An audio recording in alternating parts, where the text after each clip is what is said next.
What should be included in a pop-up drink stand business plan? A solid plan needs 6 core pieces: your concept and menu, startup costs, pricing strategy, target location and permits, a simple marketing plan, and a sales forecast for at least the first 3 months. Think of your business plan like a recipe card for your whole business, not just your drinks. First, you write down exactly what you are selling, like lemonade or fruit teas, and who you think will buy it, such as families at the park or workers on their lunch break.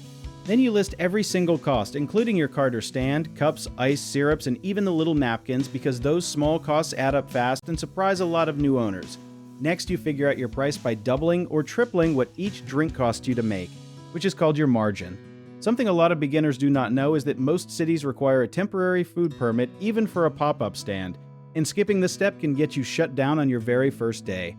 You also want to write down your slowest and busiest expected days, like weekends versus weekdays, so you know how much ice and stock to bring each time. Finally, include a tiny marketing plan, even something as simple as a hand-painted sign or a few local social posts, because foot traffic alone will not build repeat customers. One common mistake is guessing on pricing without checking nearby competitors first, so take a walk around your planned location and note what similar stands charge before you settle on your numbers.